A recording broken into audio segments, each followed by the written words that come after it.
into the two Ravazzas. The last two corners on the track, and this is where his tyres are up to temperature. He's dialed in, and here he goes, flooring the throttle, sliding out of the second Ravazza, and that's going to hurt him all the way down. This very long opening kind of isn't straight. Might be able to pick up a little bit of a slipstream from the Haas coming out of the pits just in front of us, who gets nicely out of our way, and into the Tamburello goes the Duchy. The first car to start a flying lap. A bit of a wobble out of turn 3 there, the third part of the corner, and now down into the Variante Villeneuve. Really flicking it in is the Duchy, using all of the track available and all of the grip in those intermediate tyres. 27.4 is the first sector. We'll have a look at Bradders when he comes around in a couple of moments to compare. Meanwhile, the Duchy on the way up the hill toward the Piratella corner. This is one of the corners really easy to track extend on. Bradders coming to the end of the first sector split, does a 27.2. Straight away 2/10 up on the Duchy through the first sector, who has just come to the end of the middle sector, 57.1 as he hits Acqua Minerale. Really take as much of the inside curb as you can. Don't let the car run out too wide and floor it down the hill. Pick your line under the bridge, and then your braking zone for the two Ravazzas, the Duchy onto the brakes. And now one more acceleration zone to go. Bradders sets a 57.8 through the middle sector. He's been invalidated and decides to cut Acqua Minerale, so the Duchy is going to finish a lap and finish on 1:25.5. Straight away the fastest of anyone, as Bradders makes his way, I believe, back to pit lane after this invalidated flying run. So eyes now turn to Bradders' teammate Dutch Beast, who's just started a flying lap. Liam Ski as well in the Alpine, as is Moomin Rider, who's just made his way around Acqua Minerale. A 27.3 through the first sector. Middle sector split 56.4, 7/10 faster than the Duchy. Moomin Rider really pulling the stops out of that McLaren today in this first part of the qualifying session. It's quite a short lap here, only 1 minute 20, 1 minute 25 in the wet, as you can see. So there are plenty of chances for these drivers to keep having plenty of runs, as Moomin Rider makes his way out of the second Ravazza, seemingly slightly smoother than when we saw the Duchy exit the corner a few moments ago. Moomin Rider up to the line, 1:24.7, goes to P1. The Duchy drops down to P2, 0.8 of a second off the pace, as the two Ferraris cross the start-finish line astern, and begin their attempts at flying laps. Meanwhile, Cinder's up to the line, 1:26.5, goes to P3, a second off the pace of the Duchy. We've got a yellow flag in Sector 3, and that is for one of the kick Saubers. That is the Duchy, who is still out on track, maybe just trying to save his battery, just stay out on track. So you're on track for the best time possible, as there's a traffic jam heading into the Variante Villeneuve. Smallly involved in that as well, as Dutch Beast finished a lap on a 27.0. The slowest yet of anyone. Meanwhile, the Alpine of Liam Ski up to the line, 1:27.4, goes to P5, taking away the honour that no one wants. Slowest if anyone. Bradders, though, takes provisional goes up to P1. I struggle on the words there. Cinders has just picked up a 5-place grid drop come the Grand Prix for a contact with Moomin Rider, judging by what we've just come through there. Carlos Sainz up to the line, 1:24.9, goes to P3. Splitting Moomin Rider and the Duchy. The two Ferraris going to be the next two cars to round the lap. Adam Fleetwood's been invalidated, so eyes turn to Dino now, who did a 57.6 through the middle sector, coming up to the line for Ferrari. Up to the line, 1:26.2, goes to P5. And now it's eyes turning to Damir, who's just come out the second Ravazza. This looks like quite a good lap here, 57.4 through the middle sector. Damir up to the line, 125.7, I should say, goes to P5. One of the things about the Belgian Grand Prix last weekend was just how close the kick Saubers were all the way through the field. And it looks like that pace is there today. Phoenix Gray, a 1:24.3, takes the top spot away from Bradders for the moment. Jonathan Corrins just set in a 1:25.9. That's put him up to P7. Dutch Beast has just set a 1:26.1 to go P8. Splitting Jonathan Coylan and Dino. Who else is on a lap? Smalley is on a flying lap in Aston Martin. Adam Fleetwood's on another invalidated lap as he's sliding out of Piratella. Ben Wright in the second of the two RBs, just starting a flying lap there. Taz Manager is out on track. Ortron and Ale are the two cars in the pits that we've yet to see out on track. As Ben Wright has been invalidated, that must have been on the exit of Tamburello, so this lap won't count for anything. Does he have fuel in that tank to go again? Does Adam Fleetwood have fuel enough to go again in the Ferrari? Meanwhile, Smalley comes through Aqua Minerale, still on a green lap at the moment. Yellow flag in sector 2. That is for a slow-moving Red Bull in that section of the track. That would have been Cinders there.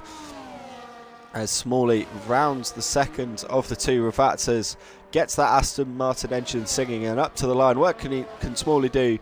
Goes to P12, a 126.9, 7 thousandths of a second behind Liam Ski, and that is the slowest yet of anyone. Jonathan Corrins improved his lap time to a 25.4. Cinders just behind improves as well to a 25.2, taking P5 away.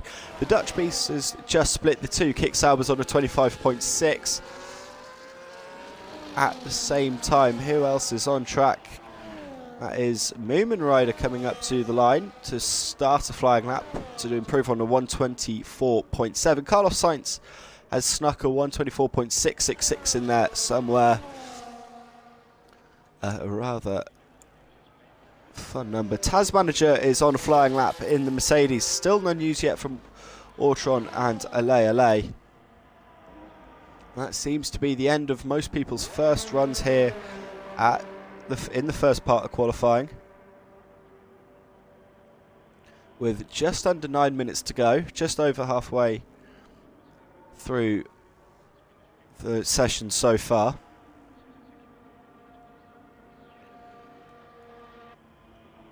Adam Fleetwood still out on track, still not able to hook a clean lap together yet. Ben Wright though is on a clean lap, and he's on a very quick lap in a 56.0 through the middle sector.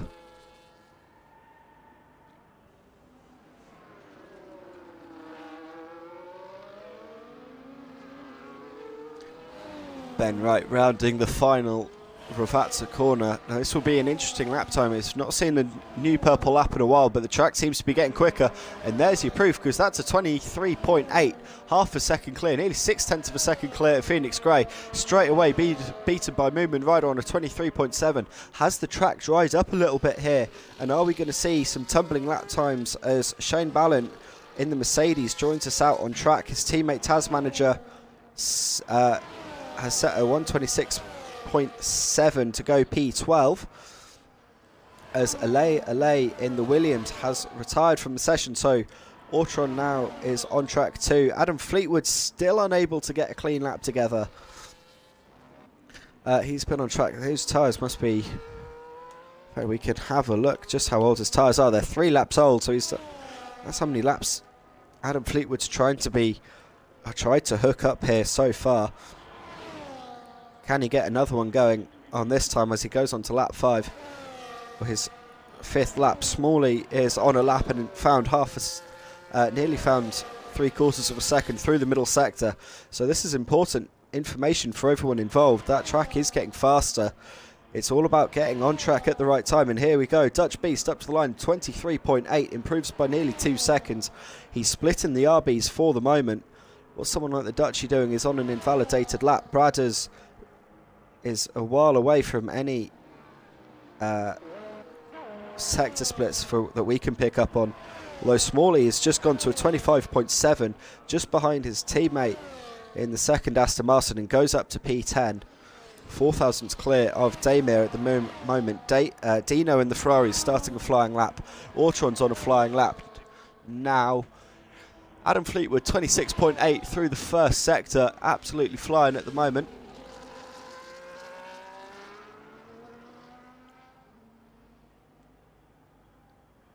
As he heads down the hill. Who else coming to the end of the lap? It's one of the Haas cars. It's Bradders coming to the end of an invalidated lap. Had found 1.2 seconds through the middle sector. So There we go. Meanwhile, Adam Fleetwood has finally been able to get a clean lap together. He's up to the line. It's a purple lap time for Adam Fleetwood. It's a 1:23.5. Goes to that first position for the moment. Shane Boland is on an invalidated lap. He was going to find 8 seconds from that 1:36.5. Not sure what's gone on there. Ortron 31.7 through the first sector. Liamski's found 2 seconds through the middle sector, so the times really are falling now in Imola. Just over 5 minutes to go.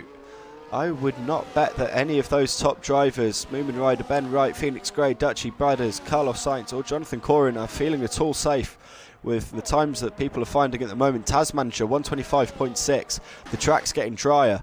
Who was that? That was Dino on a 24 point something, 24.5. There he is. He's just, I find him.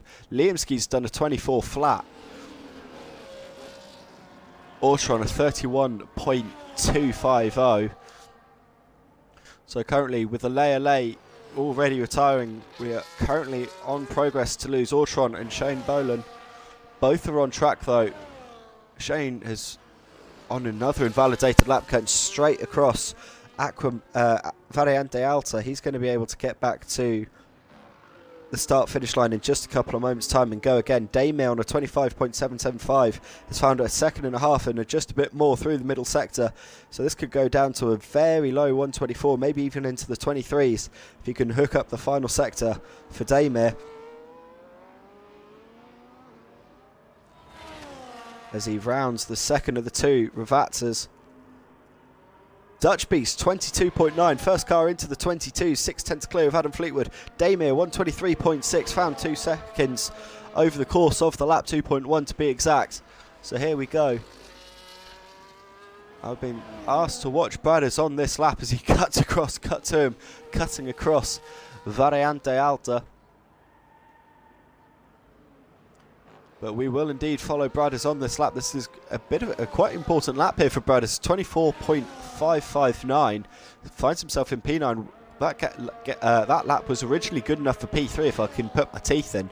But here we go. Brothers in the Haas. His teammate sits in P1 on the 22.9. What can Brothers do? We'll also keep an eye on lap times as they come in. As Brothers makes a good run through. Tamburello keeps it nice and flat on exit. And in toward Variante Villeneuve.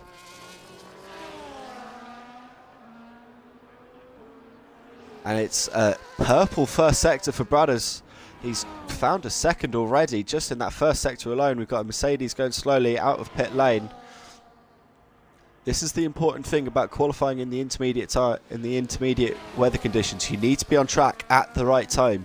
Give yourself enough fuel and enough tyres to do many laps in one run.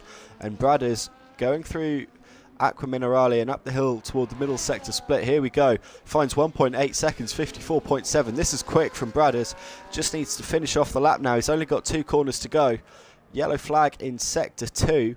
On the exit of Tozer by the looks of it, but they're back underway. That looks like one of the Red Bulls, maybe one of the RBs, as Brothers, with 1 Ravatta to go, gets himself on the power up to the line. This is going to be quick from Brothers. This could be a low 22 here.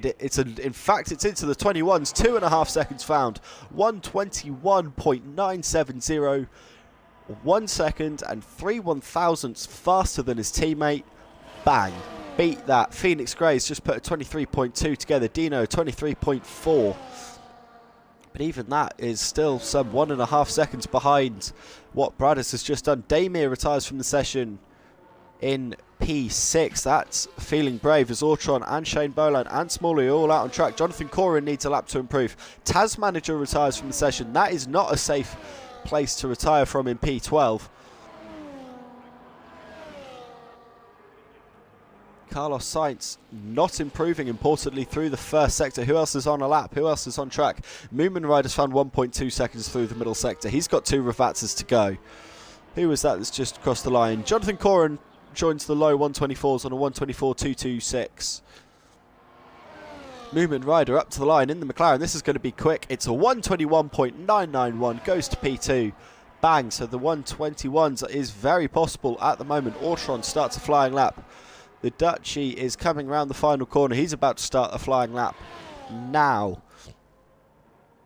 Cinders has found half a second through the first sector. Ben Wright retires. He's now safe no matter what, just by the number of people below him who have already retired. Brad is on his way back to the pits. He'll be safe from there. Carlos Sainz found 3/10 in the middle sector up, but no improvement.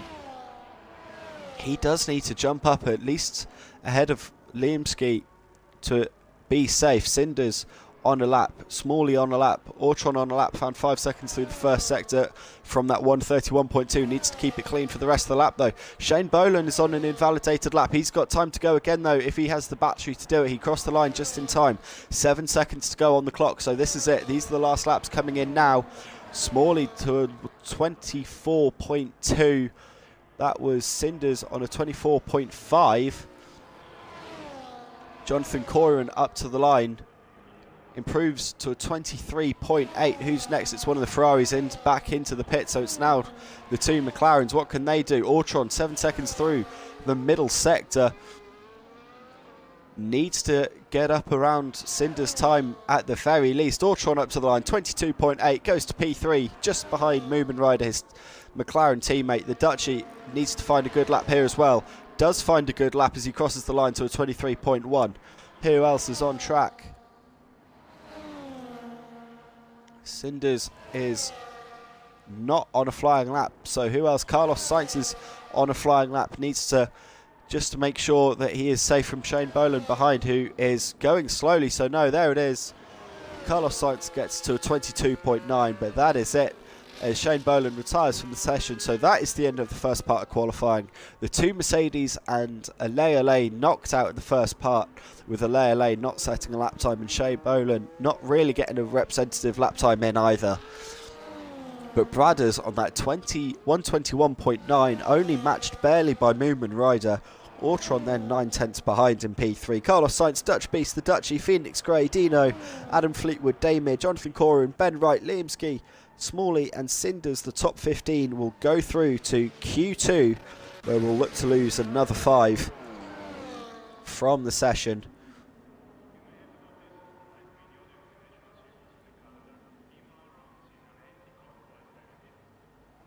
As the Aston Martin team wheel Smalley away. Back into the garage. What could he do? His teammate 4/10 up the road. Can Smalley try and close that gap to give himself a sniff at the top 10?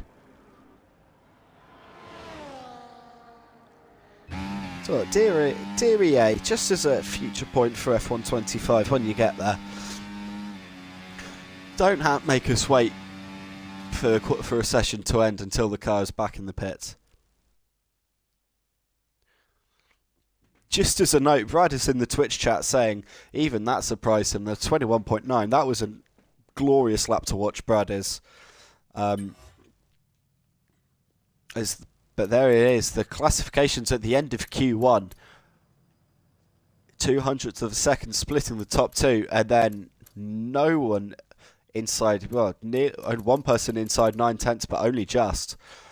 They were the people we lost at the bottom of the field. Task manager Shane Boland and Ale.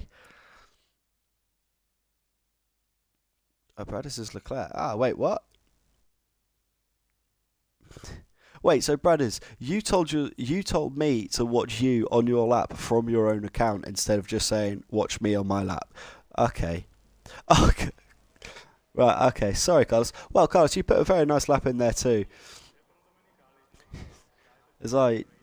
Oh, why can't your Twitch names all be the same as your gamer tags? Then I'd be able to realise who's who.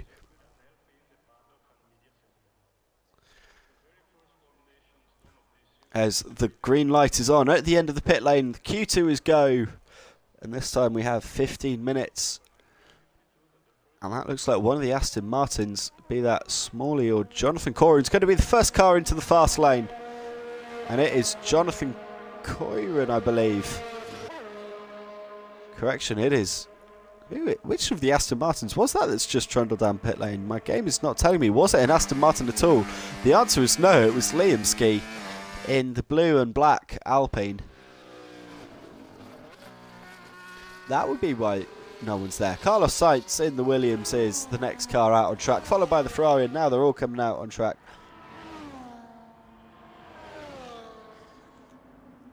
Okay, right, Brados. Brothers, that's okay. Anyway, everyone pouring out onto track right about now. I can only presume, therefore, that the weather is going to turn for the worse then in the next few moments here at Imola, as almost everyone's straight out onto track. And there is this big train going through the end of the first sector. The only cars that aren't rolling down pit lane at the moment are Dutch Beast for Haas and Phoenix Grey for the RB team.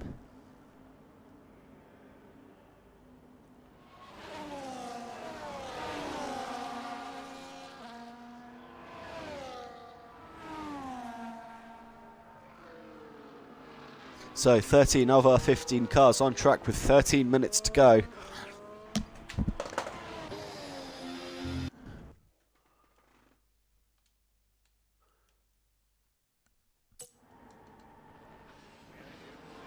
And Liam Ski and Carlos Sainz going to be the first two cars to start flying laps, and it's Carlos Sainz, the lead car. There is Liam Ski just coming around the end, coming down the front stretch.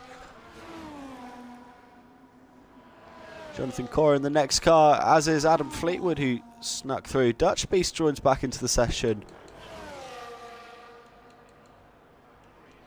as Carlos Sainz invalidated in the first sector, so this lap will not count whatsoever. So Dutch Beast still in the garage. Maybe that was why he didn't come out, because he had lost connection to the session, but he's back now, so there we go. All is good. Jonathan Corr in 26.8 through the first sector. Immediately improved on by the Dutchie in the kick Sauber.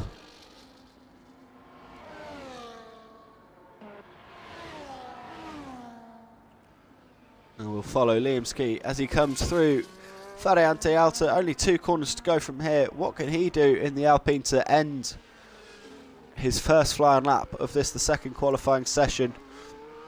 Plunging down the hill onto the brakes. Really important that you pick up your throttle so you don't run out wide, hit the gravel trap in either part of the Ravazza corners.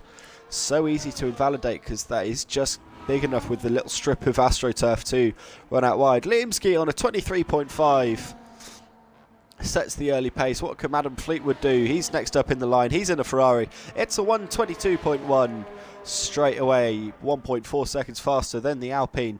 That is Dutch Beast rolling down pit lane, as is Phoenix Grey, so they're all out on track now. The Dutchie sets a 22.9, he goes to P2. Jonathan Corr in 23.3, Smalley 24.1, slowest yet of anyone so far to finish a fly and run.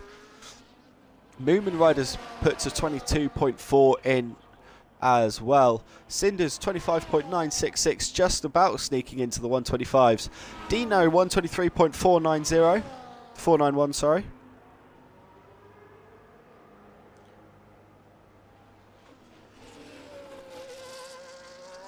Who was that just crossed the line? It was Ben Wright on what looked to be an invalidated run on that 24.750.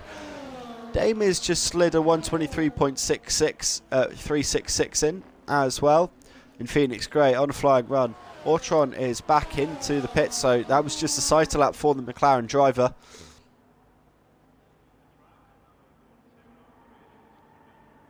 Carlos Sainz back to the pits as well. Who's on flying laps? Brothers is on a flying lap as a 54.7 through the middle sector. Only a couple of corners to go. We'll follow Brothers as he heads back to the start-finish line. So he rounds the final corner, invalidates in the 2 Ravazzas, bails and goes straight back to pit lane. Ben Wright into the Variante Alta. Phoenix Grey going through Acqua Minerale, the 2 RBs quite close to each other on the track. Phoenix Grey though sets a 55.3 in the middle sector, goes purple according to our mini track map there in the bottom right hand corner of our screen. As he heads down the hill towards the 2 Ravazzas. Ben Wright set a 122.3, goes onto P2. Phoenix Grey out of the second with that's a little bit of a tank slap of those. Try to get the throttle down, but up to the line will set a 23.1 to go P5, splitting the two kick Saubers almost perfectly. So Dutch Beast and Ultron are on track. They're yet to set a flying lap. Everyone else is either in the pits or set at least one flying lap already. And Liamski has found half a second through the middle sector. So just like in the first part of qualifying, is the track coming back to the drivers? There's a bit more of a dry line, as you can see it there on the front straightaway. And Liamski, 6.5 tenths of a second improvement, 22.9, goes to P4. Jonathan Corin is on an invalidated lap. He will not improve. Cinders is going through the Variante Alta. Dutch Beast did a 26.9 through the first sector. What's this middle sector split? 57.1 as he hits the brakes into the Variante Alta. Is anyone in the top on a run? The answer, no one in the top 6 still on track is on a run. Cinders, though, improves by 2 seconds to a 24 dead exactly. Goes to P10, jumps up ahead of Smalley. Bradders is back out on track on a flying lap. Ortron's just completed a first sector. Dutch Beast, though, in the Haas up to the line. What can he do? Does a 29.6, so backed out of it somewhere on that track, on that lap, I should say. Bradders on that outlap, going through Aqua Minerale. Ortron at 26.6 through the first sector. Gets a good run through Aqua Minerale and up the hill to the middle sector split. 55.1 seconds. I get the sense that this is going to be a quick run as he comes out of Variante Alta and down the hill. Has got Bradders a few seconds up the road, so hopefully there won't be any wash from the Hasks. Keeping it inbounds is the McLaren driver and getting the power down now and up to the line. The Mercedes engine giving it all it can and up to the line. 22.4 goes to P4. Does the McLaren driver. The McLaren's very even all through. Very even at the moment, I should say. Brad is just starting that flying lap. There he is out of Tamburello. Carlos Sainz goes through Aqua Minerale. Coming up to the middle sector split. So the last two drivers, two set representative lap time. Carlos Sainz 56.1 through the middle sector.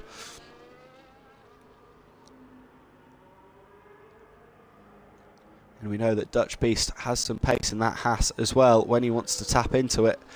And there it is, 24.2. Still slowest yet of anyone so far, but at least it's a representative lap time and not that 129. Carlos Sainz, meanwhile, in the Williams, up to the line. What can he do? It'll be a 123.5. Goes to P11. That doesn't get him out of the drop zone for the moment, with Bradders still to come round the final couple of corners. Sergio S-Man says hello in the chat. Hello there. How come you're not racing today? As you were in the Mercedes last weekend at Spa. Meanwhile, Bradders out of the final Ravazza, opening the taps of that Haas car and up to the line. 21.4. Bang. Bradders going half a second faster than his best in Q1. Phoenix Grey is on track, is not improving and is bailed on this lap as it stands. The Dutchie has just started a flying lap. Carlos Sainz is improving and has found 0.6 of a second through the first sector of his lap. Finds 1.1 seconds in the middle sector, so the track really is drying out now. 5 minutes to go. And Carlos Sainz looking to get himself out of the drop zone.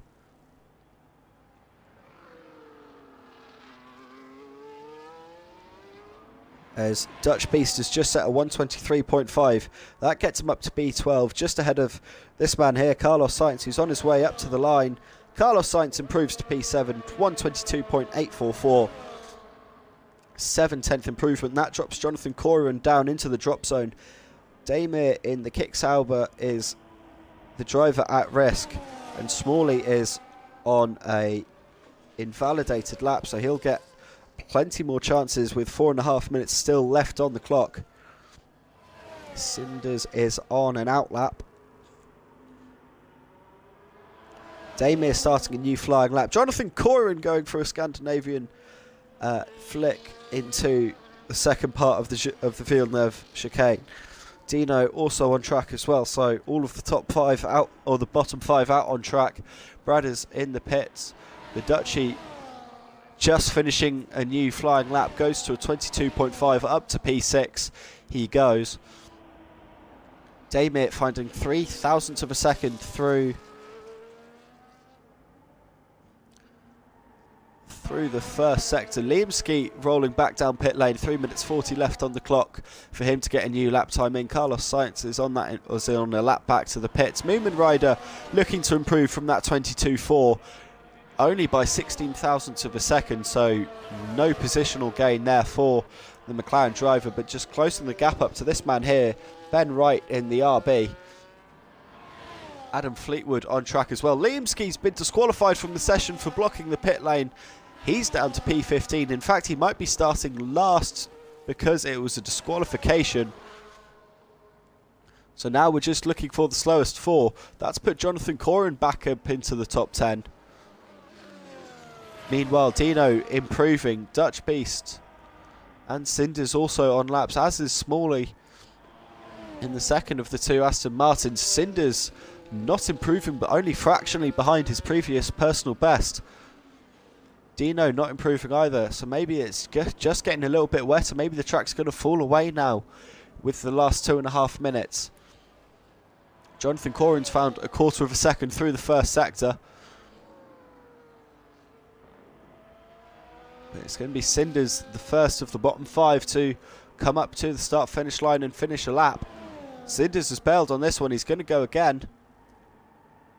Smalley didn't improve in the middle sector either. Dutch Beast did find massive amount of time through the middle sector. He's on his way up to the line. Dutch Beast in the Haas goes to P8 to a 22.6. That drops Jonathan Corin back down into P11, but has found some time through the middle sector that might just get him into that top 10 if he can hook up the final couple of Ravazza corners. And here we go. Jonathan Corin in the Aston Martin up to the line.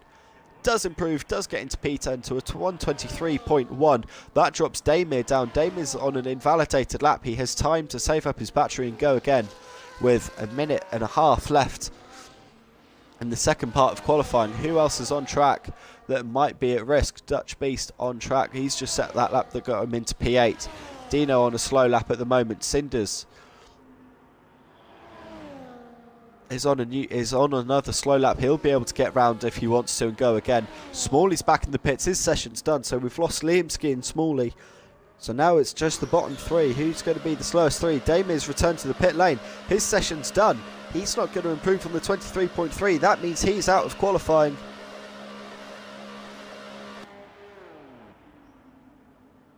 So that just leaves Dino in the Ferrari and Cinders to try and get out of the drop zone. Cinders going again. This is his last lap. 50 seconds now left on the clock. Dino, the car behind, is also trying to find time.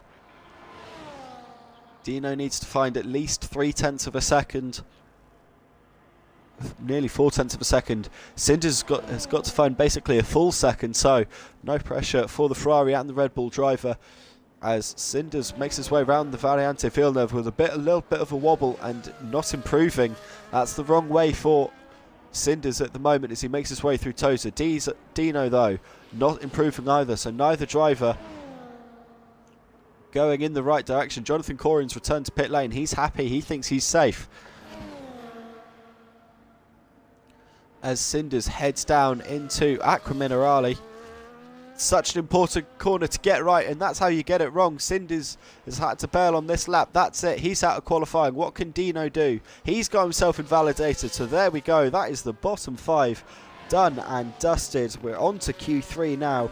Bradders, Adam Fleetwood, Ben Wright, Moomin Rider, Ortron, the Dutchie, Phoenix Grey, Dutch Beast, Carlos Sainz, Jonathan Corin will be doing battle for grid positions 1 through 10. We've lost Damir, Dino, Cinders, Smalley and Liamski in this part of qualifying.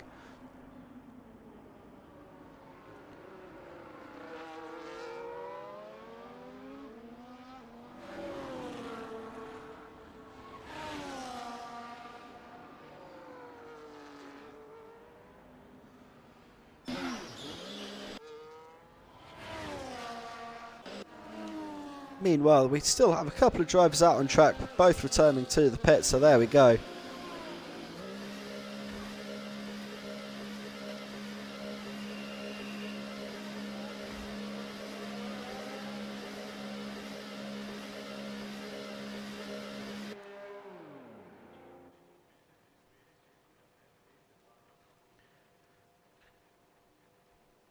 This is just going back to a little point I raised at the end of Q1.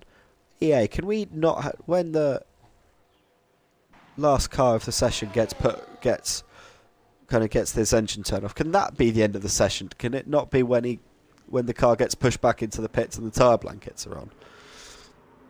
Just as a little thought for the F1 community.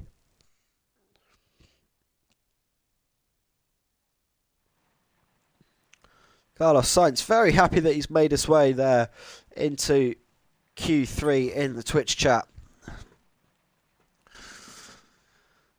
Sneaking through by 0.6 of a second. There we go. There is the classifications. I'd love to know what happened to Liam Ski in the Alpine. How he got disqualified for blocking the pit lane. So quite an unusual one, you'd have thought, but that was the in-games decision. See if I can find any.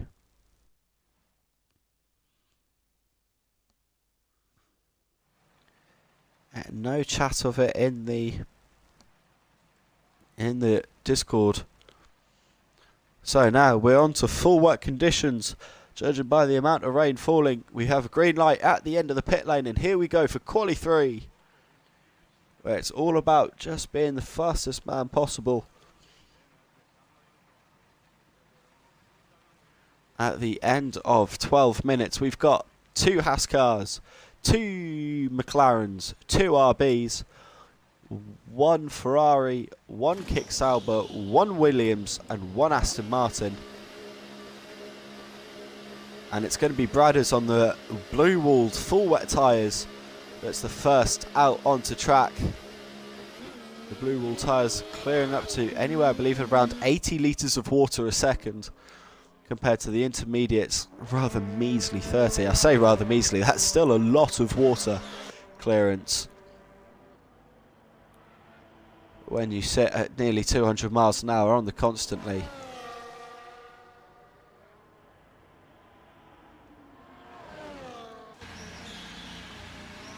That extra 50 litres of water can make a massive difference, as there's a traffic jam coming out of pit lane at the moment. It's going to be Bradders that's got the best of the conditions at the moment, potentially the driest of the conditions.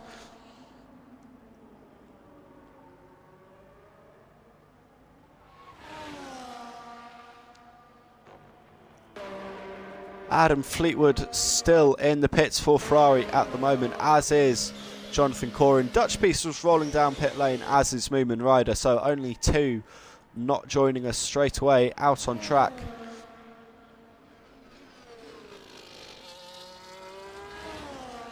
So there you see that darkened line, that line where the water seems to have been pushed away by the full wets and the in-game mechanics dictating the racing line. It is possible to run out a little bit wider. See it more often in real life F1, where drivers are actively searching to go off the racing line. Is that the safety car on track? That is the safety car. What? We love a visual glitch in the F1 games, as Brad has just gone through Bernd Mailander in the safety car on track going into Tamburello. As he starts a flying run, who else is on a flying lap? Carlos Sainz is on a flying lap, as is the Dutchie in the sole remaining Kick Sauber. Adam Fleetwood is still yet to join us out on track, as Phoenix Gray, followed immediately by Ben Wright, starting flying runs. Autron will be the next car, and then it will be the second McLaren of Moomin Rider, as we follow Bradders through Aqua Minerale up to the middle sector split. 57.2, yellow flag in sector 3. That's for this man's teammate Dutch Beast to get up to racing speed out of the two Ravazzas. Jonathan Corrin gets nicely out of Bradders' way as he makes the plunge downhill.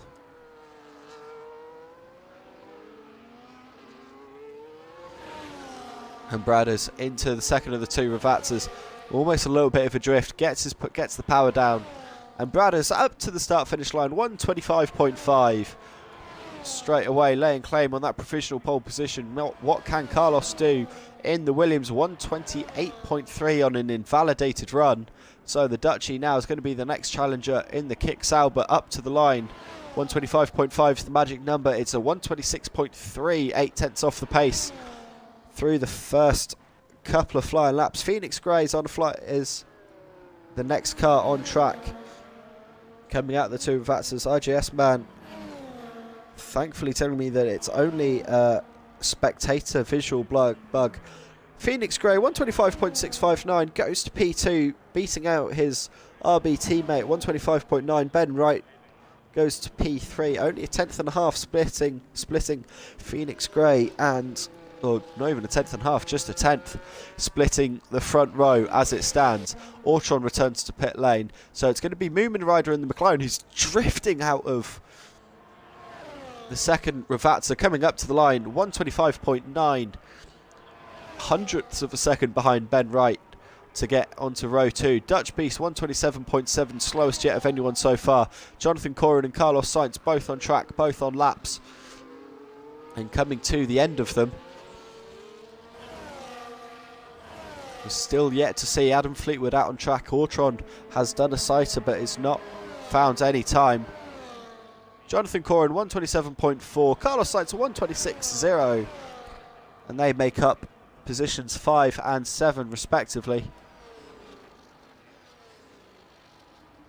As that is the end of the first flying runs.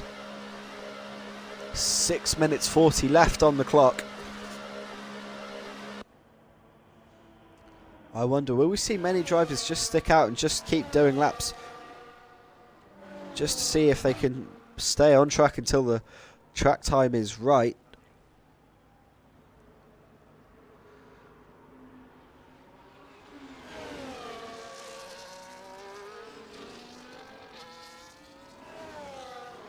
It looks like that was what the Dutch Beast was doing until deciding to park up at the exit of Variante Alta.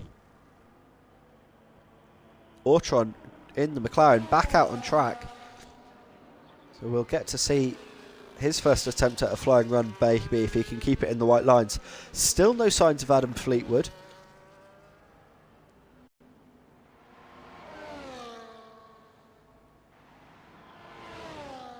As the Dutch Beast going again for another flying lap.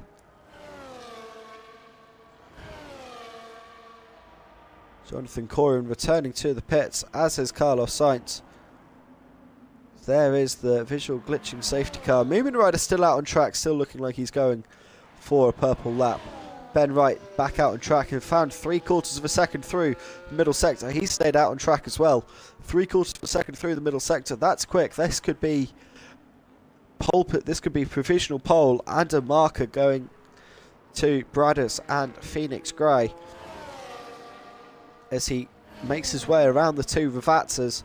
Gets the power down. Yellow flag in sector 2. That's not going to worry Ben Wright as he makes his way up to the line. This is going to be a 24.991, improving by 9/10 of a second. 6/10 clear of everyone else now. What's the track going to do?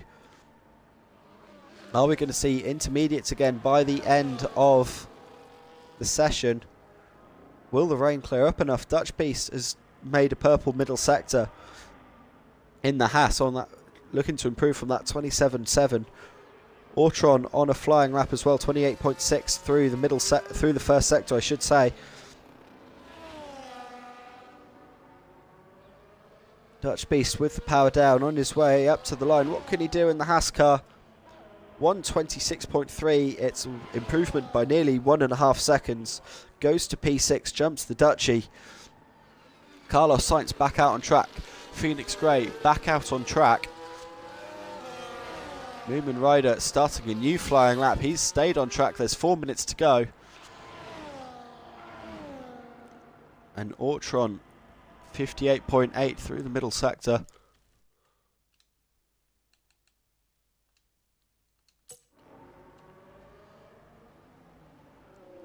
still yet to really throw a lap together here is Ortron with 3 minutes 40 now left on the clock. Still no sign of Adam Fleetwood. Ortron dives back to the pits for McLaren. Dutch Beast getting out of everyone's way. Carlos Sainz is on that outlap. Moomin Rider still looking like he's pushing on this original set of tyres as he makes his way through Aqua Minerale.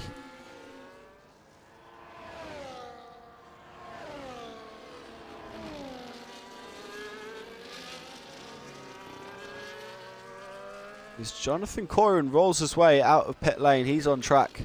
That was Phoenix Grey taking a rather interesting line through Aqua Minerale, Variante Alto I should say, and starting a run to start a flying lap. That's Carlos Sainz just in front, so these two are going to be bickering over the same bit of track. Who else is on track? Dutch Beast is just behind them. Moomin Rider's just ahead of them, who improves by 8.5 tenths of a second, 125.1. He's gone to P2 now. That's the Dutchie rolling down pit lane. He's coming out onto track. Here come the two people who have just started laps, Carlos Sainz and Phoenix Grey. They're in P4 and 5 respectively. We've got a yellow flag in sector 1 as everyone tries to sort themselves out. Ortron rolling back down pit lane. He's looking to get back out on track. Still no sign of Adam Fleetwood. Maybe he's just done. He's going to start in P10 if that is the case. Carlos Sainz doesn't improve. Phoenix Grey, we didn't get a time split 4. 2 minutes left on the clock now. Dutch Beast is still out on track in the Haas car. Ben Wright, Dutchie, Jonathan Corin, Ortron all out on track. Bradders is still in the pits, but is just getting underway now. He's going to have to hustle a little bit to get round in time to start a flying lap. Jonathan Corin's got the entire second half of the track to himself. Carlos Sainz not improving. I wonder if he's just gone out of the way for this man here, Phoenix Grey, who is on a push lap. He's on a set of intermediates. This is important now. What tyres are everyone on? It's inters for Ben Wright, Bradders and Phoenix Grey and Ortron. Everyone else is on a set of wet. But we'll follow Phoenix Grey. Oh, sliding out of the second with that. So Carlos Sainz is as well, but he's on those full wet compound tyres. Phoenix Grey goes to provisional pole. He has time to go again if he keeps it floored. It's a 124.946. That's only half a tenth of a second ahead of his teammate Ben Wright, who's on the same tyres as he is. Who else is on a line, is on a run? Moomin Rider's headed back to the pits. That's the end of his qualifying session. Best he's going to start is P3. Ortron, those McLaren teammates, starts a flying run. Here comes Ben Wright too, in the second of the two RBs at the moment. Half a tenth separating him from a provisional pole, from a pole position. Bradders is on an outlap. He's going to be the next car to cross the line. Meanwhile, we've got Jonathan Corin, who's not improving in the Aston Martin. There's been yellow flags as Carlos Sainz and Phoenix Grey have gotten themselves involved with each other. I wonder if those two have tripped over each other, and that has stopped Carlos Sainz from getting a final lapping because he got out of the way of Phoenix Grey.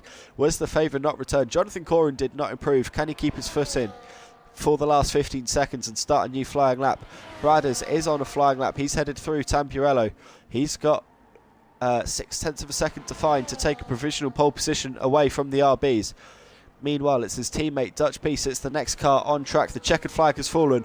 Moomin Rider retires from the session, but it's going to be the Dutch Beast that's rounding the second Ravazza now. The Dutchie is straight behind him. Dutch Beast heads back to pit lane. The Dutchie is still out on track, but it doesn't look like it's going to be an overly fast lap for the Dutchie. Improves by barely a tenth of a second. So Ortron now in the McLaren. What can you do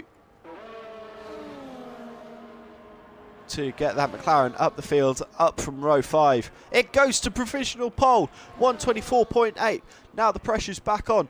Ben Wright's across the line. He takes provisional pole back, 124.4. What's Bradders' lap like? It's not looking good. He was slower in the middle sector.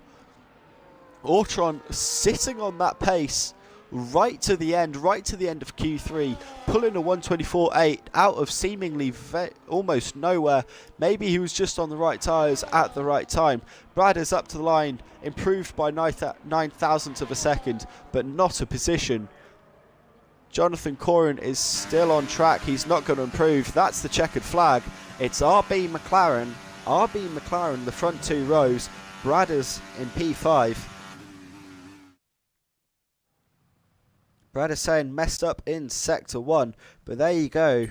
Well, that is the classifications of the top 10.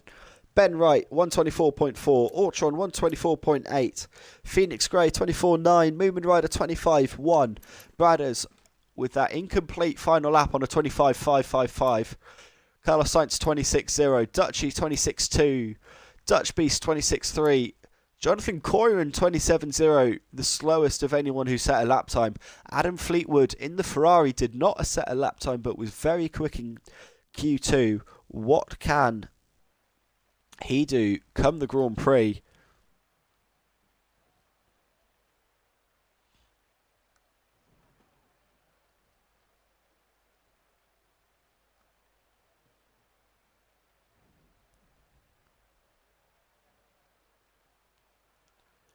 As the information comes through from the admins of MSC F1, race start in just about 5 minutes time. Gives us a chance to get a few more qualifying reactions, because that was manic lap times coming in at the end. Brad is saying messed up sector 1, lost 6/10 and got it all back in the middle sector. So what could that lap time have been, Bradders? Carlos Sainz very happy there in P6. That makes me happy to see.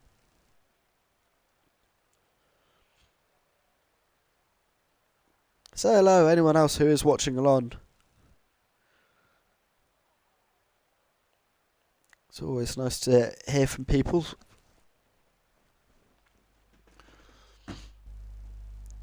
Anyone saying anything in the Discord.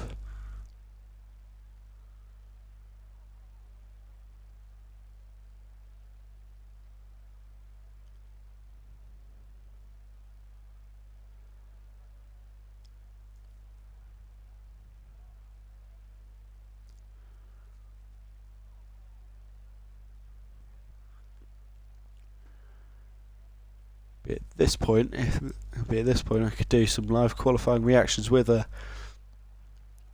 another commentator, but I'm all on my own. So that means, I suppose, either some silly jokes, or we can just have a gentle little break between all of us. Ahead of what is going to be a 32 lap race, and looks like some very wet conditions. Lewis, the answer to your question is Ben Wright in the RB got pole by 0.4 of a second over, just make sure I got my memory correctly, over Ortron in the McLaren. Phoenix Grey will line up P3, Moomin Rider P4. So yes, RB McLaren.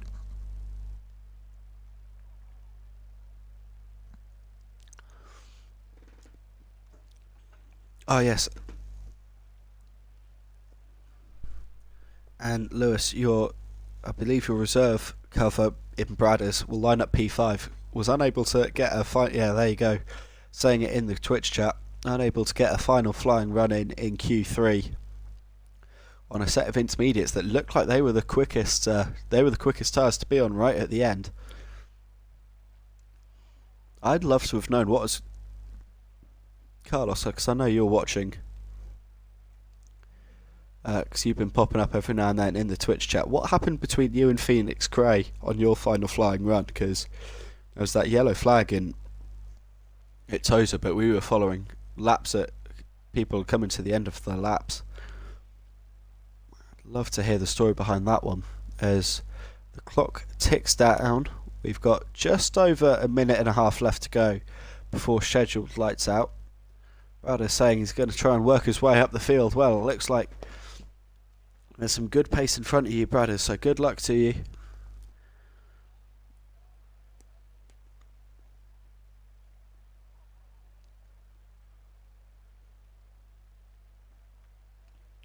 Carlos, so you aquaplaned into Tosa. That's I suppose because it is an off-camber corner, isn't it? So You're always more at risk trying to turn in up the hill.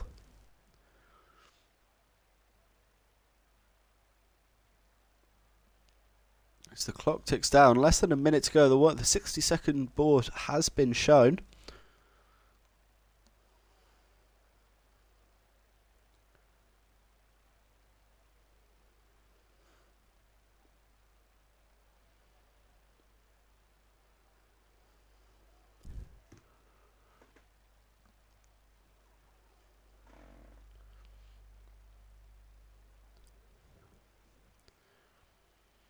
As strategies get picked, any last kind of bits of brake bias get revised, tiny little setup changes that you can do. It's really just front wing angle and brake bias that you can change now once you've got into parc fermé conditions.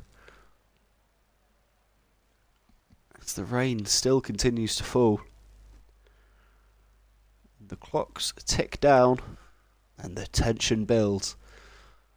At this point, if I had a little bit more idea what I was doing slightly better than just streaming straight off an Xbox, I would play tension building music, like the chain theme that used to be the theme tune of F1 for so many years, back in like 2009. I promise I'll be the only time I sing on stream, but like something like that right now, just to amplify the tension just that little bit. As the clock hits 3 minutes past 9 UK time, that means that in just a couple of moments we'll be getting underway for the Emilia-Romagna Grand Prix. And here we go, 1, 2, 3, 4, 5 red lights. Hold, lights out, and away we go, and it looks like it's a good start from Ben Wright in the RB. And Ortron's very snaky in the second part of that start. That's going to give Phoenix Gray a good run on the run in toward Tambuello, and the two McLaren side by side going into the first couple of corners. Going straight on there in the background was Bradders and one of the Ferraris. Bradders though making up place on Carlos Sainz. So Ortron's lost positions in the melee at Tambuello. One of the Hasses are pointing backwards. That's Dutch Beast. Other than that, they seem to mostly be safely all through the first couple of corners, but it's Ben Wright leading the way from Phoenix Gray. Moonman Rider in P3, Bradders up one spot to P4. The other McLaren, Ortron in P7 going backwards. Jonathan Corrin's made up 4 spots since his start. He's made a good run. Ortron P7, he's gone backwards as I've already mentioned. Dutchy up to P8. Dino's gone, Dino and Shane Boland have made massive time up from their grid spots. They're up to 9th and 10th. LA fighting with Adam Fleetwood. That is for P12. Damien 14th, Cinders 15th, Liamski 16th, Taz Manager, and the Dutch Beast, who was pointing backwards or was running very wide in Tambuello, is in P18 and last at the moment. As Dino gets a 10-second time penalty for corner cutting. That might have been for going straight on at the Variante Alta. He's now having to give some positions back. So the Ferrari driver getting it all crossed up. But at the end of the first lap, Ben Wright leading the way by 0.7 of a second over this man here, Phoenix Gray. Moonman Rider sits P3 in the gloom. He's got Bradders for company just behind him. Carlos Sainz has Jonathan Corrin and Ortron right behind them. And you see as they emerge from the mist and the grey and the gloom, really darkened, and that's Ortron getting it all locked up into the first corner, going straight on over the sausage curbs. He's going to lose a position here to the Dutchy, who gets a much better run. Now Shane Boland on the run down toward the Variante Villeneuve. He's going to have to go the long way round. Swoops in round the outside. He'll take P8. Up from the P17 spot that he started. Ortron now having a very scrappy start to the race. He's got Dino just behind him. Liamski has taken P14 away from Cinders. Ortron and Dino swapping positions on the exit of Tozer on the run up to hill towards Piratella. Dino's on the inside but can't quite get a move done there.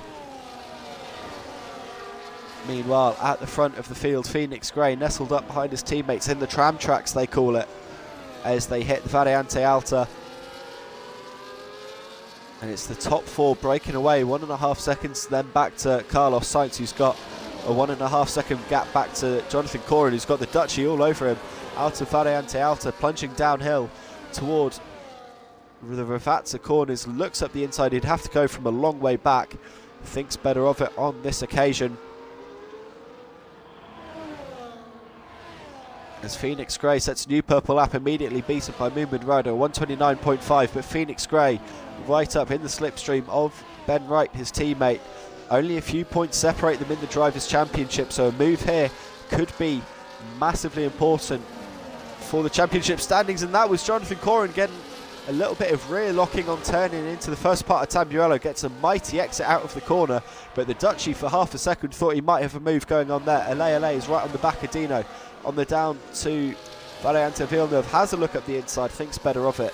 Nothing coming as we're on to lap 3 of 32 at the Emilia-Romagna Grand Prix, and there's action up and down the field as Cinders has got a bit of a train behind him of Adam Fleetwood, Liam Ski, Taz Manager and Dutch Beast, who's made up the 5 seconds he lost and is on this train. We'll see him up into P14 if he can get through it. Meanwhile, Ortron now right on the back of Shane Boland on the run down toward Acqua Minerale. No move going there for the two Mercedes powered cars. Meanwhile, you've got Dino and Ale right behind these two. This is the battle for P8 and the low points paying positions, as Ale tries to go around the outside and does go around the outside at Variante Alta of Dino. He's out pinned to P10 now. He's making storming progress up from the back of the field.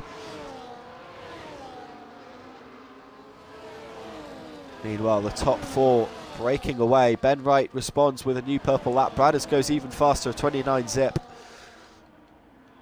As all of the drivers on the full wet tyres, the extreme wets, to deal with the monsoon-like conditions here in Emilia-Romagna. His Dutch Beast has got ahead of Taz Manager, his first overtake of the day. He's up into P17 now. Liam Ski gets ahead of Adam Fleetwood. Ale's got ahead of Ortron into Tamburello. Moves up and down the field everywhere you look, and now Ale, can he have a go at Shane Boland into the Variante Villeneuve? No, he can't. The Dutchie's picked up a 3-second time penalty for exceeding track limits as he tries to hunt down Jonathan Corrin for P6. 1.7 seconds is the gap across the top 4 at the moment. No DRS trains in the wet, of course. It's all down to pure driver skill if you want to go for an overtake, and right now Cinders tucked up behind Smalley. Are we going to see an overtake here? This will be for P13, and a little bit of pride between these two if Cinders can fight his way through.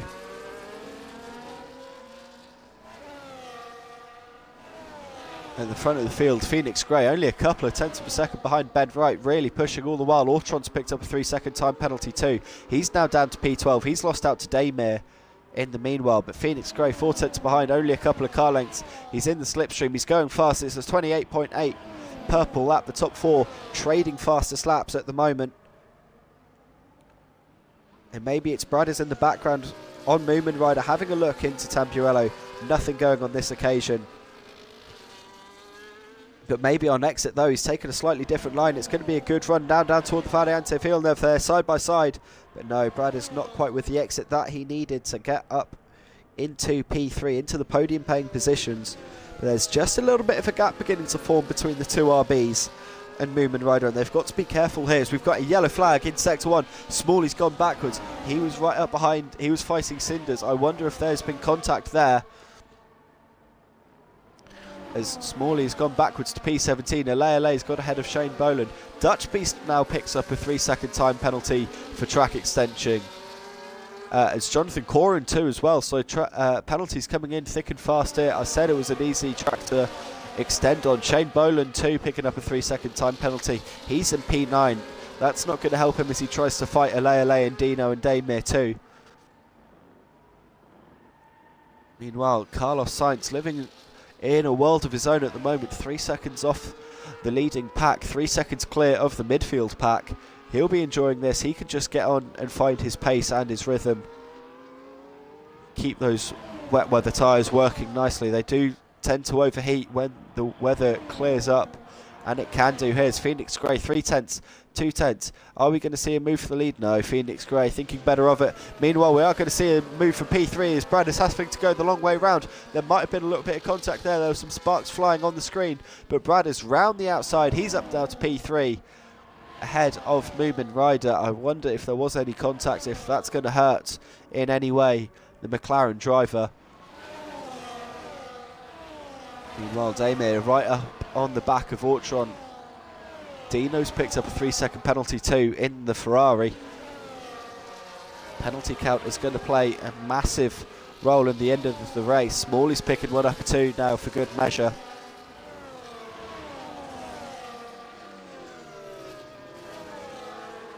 So we follow the gap. Moomin Rider not letting Bradders get away with anything here. In Phoenix Grey, there's something about this middle part of Sector 2, the end of Sector 2, that Phoenix Grey absolutely loves. That gap was at 0.7 of a second going into Aqua Minerale, and every single time he finds a tenth and a half through that sector, and then again through the final couple of corners. Watch the gap here. Come down apex by apex. Phoenix Grey really does like the second half of this lap as they make their way now onto lap 7. Ben Wright though with the new purple lap, a 128.6 I should say, but still Phoenix Grey right in his wheel tracks, not letting Ben settle into a rhythm here and get clear. Ortron and Dino very close to each other. Ale with a new purple lap in the Williams, a 128.1. Bang, he's now chasing down Jonathan Corrin and the Dutchie. That will be the battle for P6. The Dutchie has cleared Jonathan Corrin in the meanwhile as we were following the adventures of the people up the road. Taz Manager still sitting in P16. He's got Smalley and Dutch Beast. There they are, just behind him. As that was Dutch Beast going quite deep into Tambuello. Ortron picking up a second penalty now, another 3-second time penalty for track extension, as he is nestled up behind Dino, who in turn is only a second behind Shane Bolan in P9. The gap up front though, still only a couple of car lengths. Moomin Rider's beginning to drop back a little bit off Bradders, who's not been able to close that gap down, that 2-second gap on the leaders since his overtake. Carlos Sainz now with a 3-second time penalty. He's in P5. Phoenix Grey looking a little bit closer on this occasion than he was a lap ago to Ben Wright. Needs a good exit out of the second Ravatza. But no, Ben Wright getting it absolutely hooked up perfectly. And that's going to give him the lead for another lap at least, as I don't think Phoenix Grey has got the straight line speed. He is gaining all the while down this front straight, but no, he's too far back to have a look into Tambuello. Ale now inside 1 second of Jonathan Corrin. If this were the dry, he'd be in that DRS range, but of course no DRS in the wet, as Ortron's still up behind Dino on the fringes of the top 10. He started the race in P2 I should say, sorry, and it's down to P11, so not the start that he was looking for. Can he get it back in the second half of the Grand Prix? Taz Manager still a cork in the bottle for Smalley and Dutchie, and Dutch Beast I should say. But Phoenix Grey's just dropped back. He's just lost 0.7 of a second since we last saw this battle. He does like this final half of the lap, but Ben Wright just seems to be flexing his legs, flexing his muscles and extending his legs a little bit up at the front. Bradders though has found 0.7 of a second, so maybe Phoenix Grey has made a bit of a mistake that we didn't see in the first half of the lap. Meanwhile, Ale right up onto the back of Jonathan Corrin now. He's been making massive time up from the back of the field. And is onto Jonathan Corrin in P7 as we head down the hill into the two Ravatzas. Phoenix Grey, as always, loving the second half of the lap, closing that gap back down. Moomin Rider, interestingly, 28 flat, goes for a new purple lap. Ale, right on the back of Jonathan Corrin, is going to the outside, or what will be the outside of Tambuello, as they come down the main straight, but he gets the move done a long way before the braking zone. Ale up into P7 very cleanly indeed. That Williams looks absolutely perfectly dialed in for the wet weather conditions, as the Dutchie gives us a wobble on the exit of the third part of Tambuello, just to show just how wet it still is out there, as if the weather and the spray wasn't clear enough. Phoenix Grey still sticking onto the back of Ben Wright. Shane Bolan picking up another 3-second time penalty. The penalty count at the moment stands like this: 13 for Dino, 3 for Smalley, Dutch Beast, Jonathan Corin, Dutchy and Carlos Sainz. 6 apiece for Shane Boland and Hortron, and 13 for Dino after he picked up that 10-second penalty for corner cutting on the first lap. Meanwhile, we follow the RBs back down the hill toward the 2 Ravazzas, as we're over a quarter race distance already. And now out of the final corner, Phoenix Grey needs to just get a little bit closer through the first part of the lap, and then he can really put the hammer down. Gets a new purple lap, immediately beaten by Bradders, who's just found, I think, about a second or so of time in that lap, maybe. No, correction, it was only a couple of tenths. They were on low 28s. Alea goes even faster into the mid 127s. We saw that it was about the 124s that the intermediates came into play in the final part of qualifying, as Damir, Ortron and Dino are doing battle for P10. All 3 cars separated by about 2 car lengths. Damir's got the inside, Dino's got the outside. Dino's off the track, he's gone straight on. He gets a 10-second time penalty for exceeding track limits. He's cut across Tamburello. That was almost very akin to the George Russell and Valtteri Bottas crash of 2021. He's back underway, but he's now on 23 seconds of penalties. Smalley's got another 3 seconds of penalty.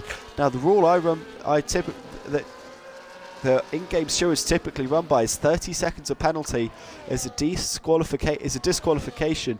So Dino's got to be careful from here on out, as he does have that 23 seconds looming over his head come the checkered flag.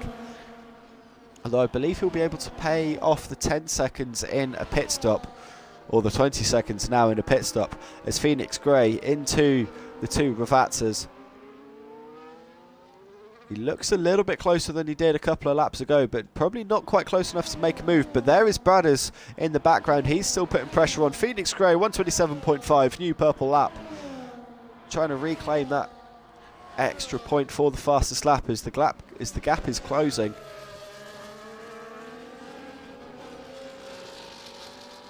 Have we got any other battles? Alea is now on the back of the Dutchy. He's up to P6. Damir's got a 3-second time penalty for track extension. So that's 5th to 12th now, all with some level of penalties.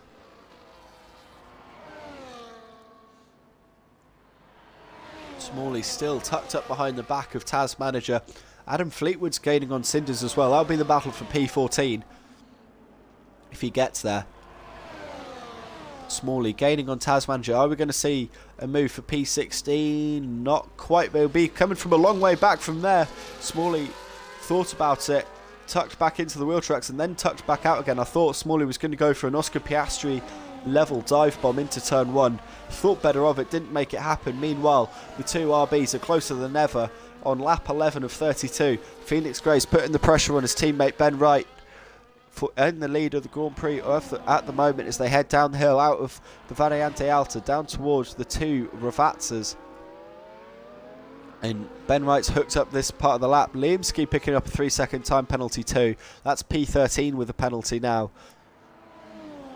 And Ben Wright just trying to retake a little bit of the gap that he had over Phoenix Grey. The gap's got a little bit bigger on this lap. Moomin Rider's still hanging on just about to Bradders. That gap at 1.6 seconds. Carlos Sainz then 5 seconds off the leaders, 3 seconds clear of the Dutchy, who's got Alea all over his backside.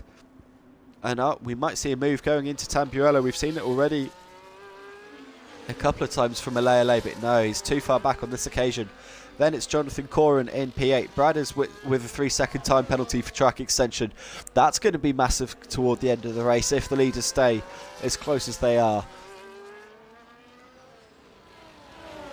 Adam Fleetwood losing 7/10 of a second on this lap to Cinder, so that's not gone the way he wanted it to. Smalley still on the back of Taz manager as they make their way down the main straight.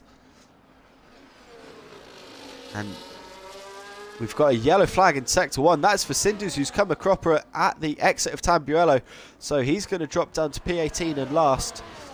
Adam Fleetwood gets that free position that he was hunting for a few laps ago. Meanwhile, up at the top end of the track, coming toward the end of the lap, I get the sense that this track is beginning to dry a little bit, regardless of what the weather may seem. Because the lap times are getting faster and faster, and Phoenix Grey is getting just a little bit closer. And I wonder now, is he close enough potentially for a move on Ben Wright in towards Tamburello? 27.4 is the lap time.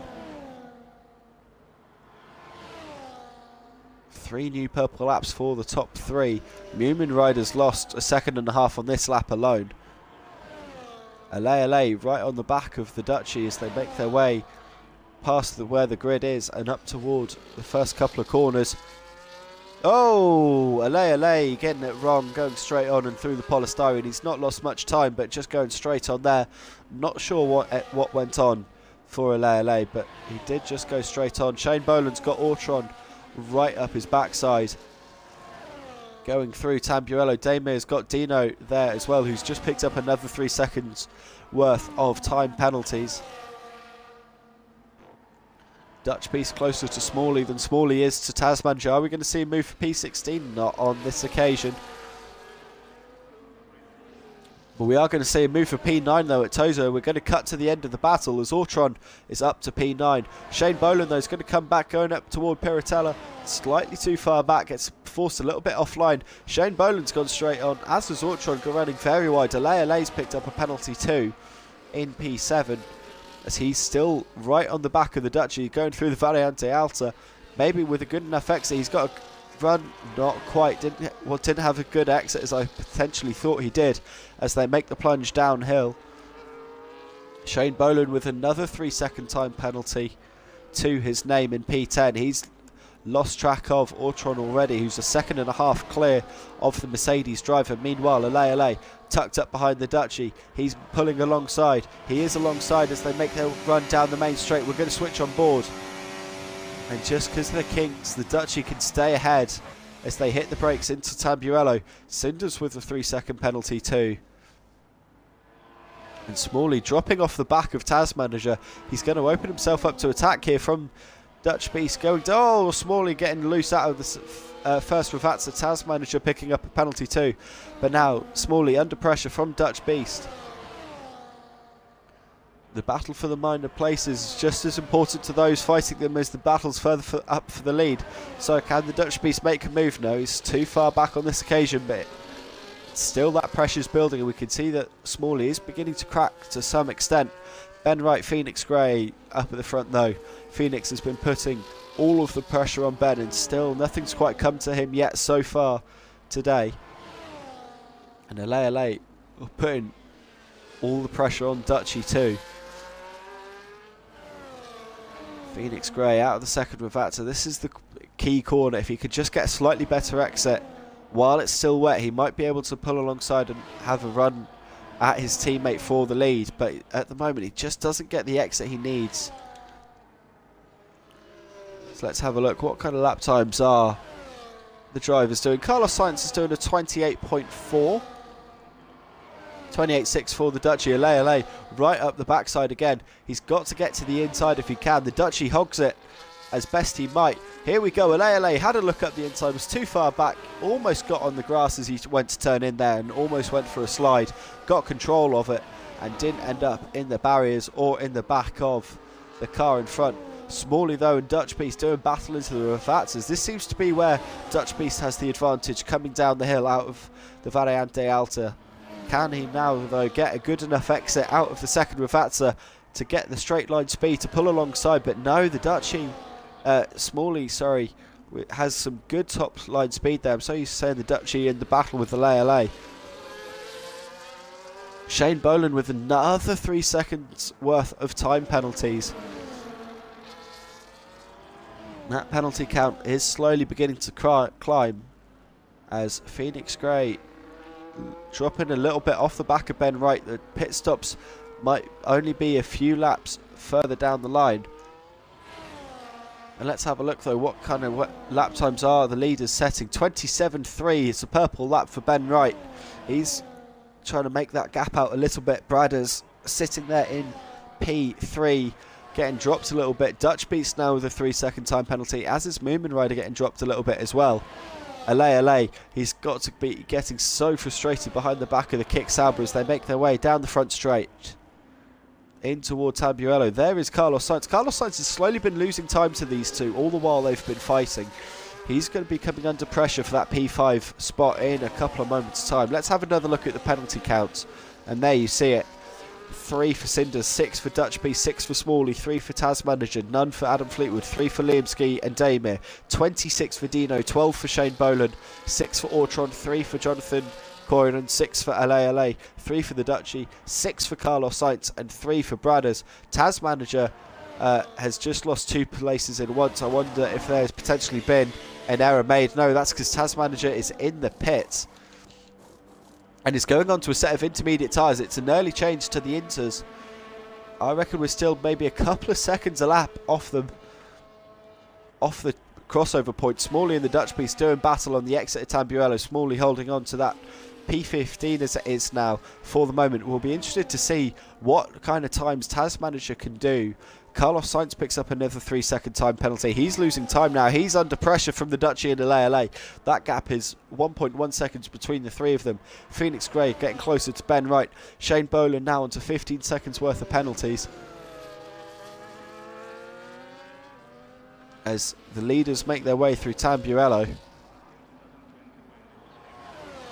Carlos Sainz, there is the Dutchy, there is LA. The 2 Williams versus the Kick Sauber.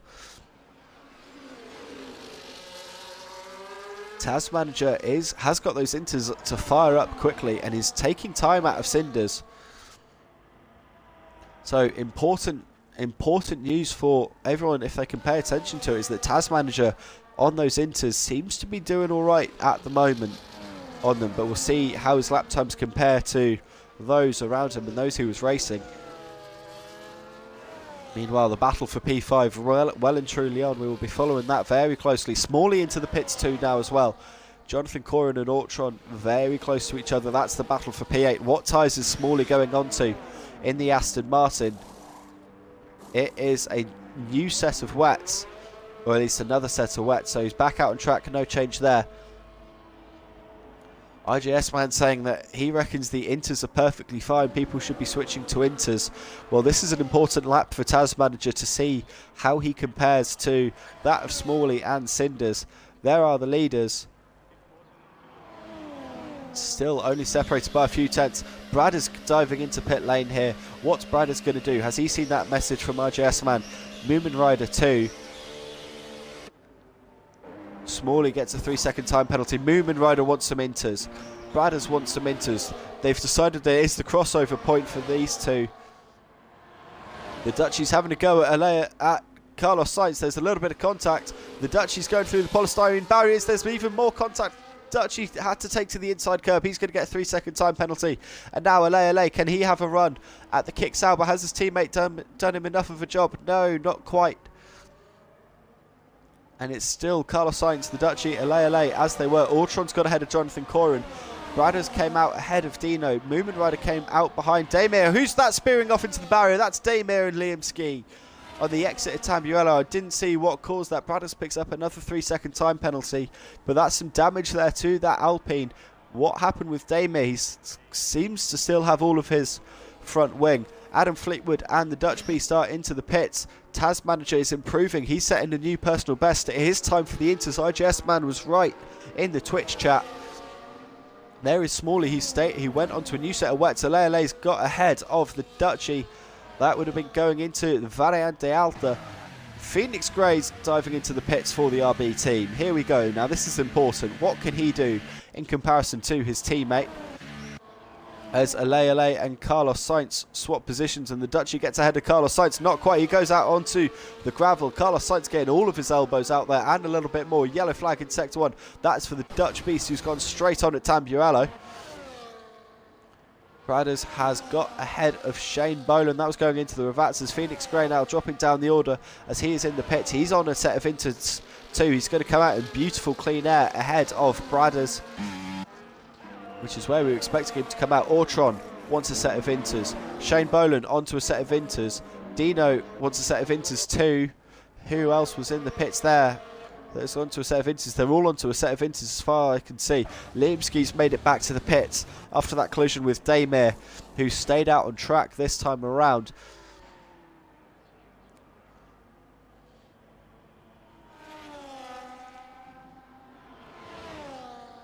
So now LA clear of Carlos Sainz. He's running in a net P5 as it stands.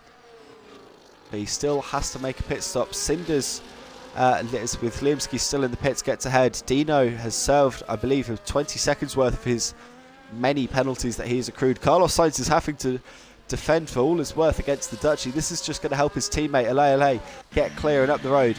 Ben Wright is into the pits for the RB team. As the rain is definitely lessening in the sky, you can see it. And Ben Wright, I thought he was going on for slicks there for a second, but no, it's just a small visual glitch. It is a set of intermediates. What, though, has Phoenix Gray been able to do in clear air? Has he been able to perfectly execute the undercut? The two Williams and the Sauber still out on track. Here we go. This is going to be close between Ben Wright and Phoenix Gray. Moomin Rider and Bradders taking new purple laps. There they are. It's the same as they were. Ben Wright still leading Phoenix Gray. But Phoenix has those inters warmed up perfectly. The tyres on Ben Wright are going to be cooler, and he's got the dirty air of the Dutchie to pick through as well. And Cinders is right on the back of Dino. That is the battle for P12. Cinders, though, yet to stop. Dame is into the box for Kick Sauber. Ortron gets ahead. The Dutchie's got ahead of Carlos Sainz finally, and here comes now the leaders. 4 cars separated in the gloom by very little by the looks of it as they come up toward Piratella. Oh, don't take each other out, boys. It's been such a good race. Carlos Sainz having to defend from the two net leaders. This is going to help Phoenix Gray and Bradders and Moomin Rider come back into play against the two RBs as they make their way out of Aqua Minerale. Is Phoenix Gray close enough for a banzai move into the Variante Alta? No, not quite, but here comes Bradders in the Haas car, and Moomin Rider only a second now behind as well. So all of a sudden, the leaders get caught up in a fight. It's closed them all down. What's this going to do?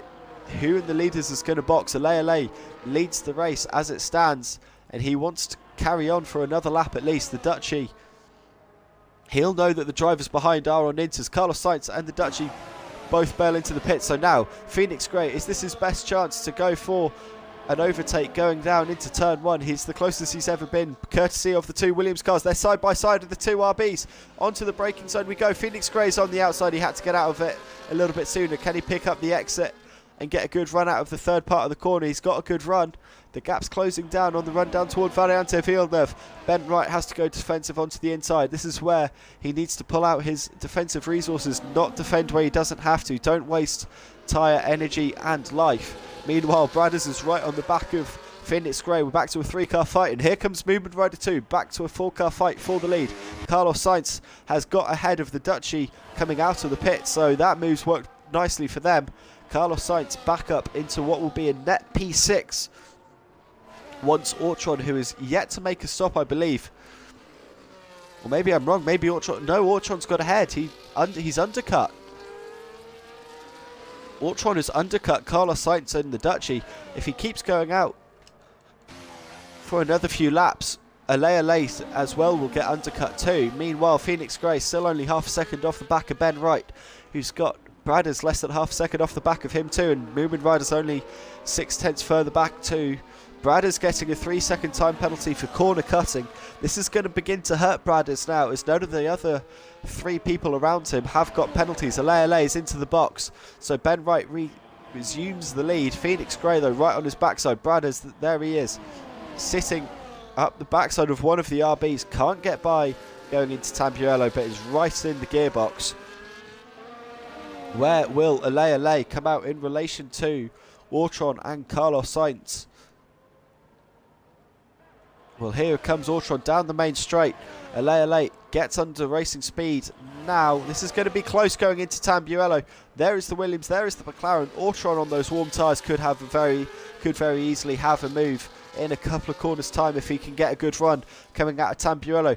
Now on the run down toward Variante Villeneuve. Is the McLaren close enough? Not quite. Alea got a great exit. Shane Boland with another 3-second worth of time penalties added to his name. As Cinders into the pits, the Dutchie picks up 3 seconds as well. What is the penalty count looking like for everyone? And there it is. There's the current count. That is Ortron with a massive swapper coming out of Tozer by the looks of it, and giving positions away to Carlos Sainz and the Dutchy. Very interesting one there. Not sure what's gone on as Cinders is still in the pits. He's dropped down to P17, last for everyone but Smalley, who had to make another pit stop onto the intermediate tyres. Meanwhile, Phoenix Grey right up the back of Ben Wright. Moomin Rider right up the back of Bradders as they come down the main straightaway in towards Tamburello. Are we going to see any moves, any position changes? Not on this occasion, but oh, there's might have been a little bit of contact there. Moomin Rider got a massive tank slapper going in there. Maybe was the front of the car just a little bit unsettled for turning for Moomin Rider, because that was a big swap, and the rain definitely is easing off now here at the Autodromo Internazionale Enzo e Dino Ferrari, the home of the Emilia-Romagna Grand Prix. But just because of the level of fighting already, Moomin Rider's made back some of the time that he lost in that slide at turn 1. We're back to the helicopter shot following Phoenix Grey and Ben Wright as they come through Acqua Minerale. Ortron's got back ahead of the Dutchy. He's going to look to put pressure onto the two Williams cars ahead. Phoenix Grey trying to force Ben Wright off line a little going into the Variante Alta, but nothing's going there. He's got to come up and be a little bit smarter if he wants to go for a move for the lead, because Ben Wright, he's been dealing with this pressure for the last 20 something laps and he knows how it goes. As we going to come round the final couple of corners and go on to lap 24 of 32, 9 laps to go, and Lay picking up 3 seconds worth of time penalties. There we go, 24 of 32. Half a second is the gap between the leaders, half a second is the gap between P2 and P3, 1.5 seconds is the gap between P3 and P4, all to play for those involved at the front of the field. Ortron right on the back of Carlos Sainz. He's going to be wanting to pick up some good points after that P2 start fell away in the opening part of the laps. He's back up to P7. Can he get to P6 by the end of the straight? How much battery has he got? Can he get the slipstream off the Williams? We know that Carlos Sainz will defend for everything, but not quite on this occasion is he close enough to go for a move into Tamburello. The Dutchy sitting just off the back of Ortron 2. Carlos Sainz with another penalty. Another load of penalties to the Williams driver. As we go on boards off the shoulder cam of Moomin Rider, there are the drives up the road. Bradders, Phoenix Grey and Ben Wright. Ortron's picked up 3 seconds worth of time penalties too. I'm not foreseeing that it's going to dry up enough for our drivers to have to think about a pit stop onto the slicks. So it's all about now pure racing ability. Can you keep it on the black stuff? On the slightly drier black stuff, as there we see Moomin Rider getting his very squirrely out of the second with Vata. They're doing 126, 125s at the moment, so about the pace they were doing at the start of Q1. They got down to the 121s by the end of Q2. Shane Boland with another load of penalties. He's up to 24 seconds now. There we go. Purple lap 125.6, give or take a couple of thousandths of a second to Alay. He's getting clear now of his teammate Carlos Sainz. Ortron sits in P7, trying to put pressure onto Alay's teammate. That 9 seconds for Bradders could very well cost him a podium position unless he can get clear of the RBs and put the hammer down. Cinders with 3 seconds worth of penalties to go along with his P17 at the moment. Adam Fleetwood could very well pick up plenty of positions just by keeping it clean if he can close that gap with those up the road at the end of the points paying positions.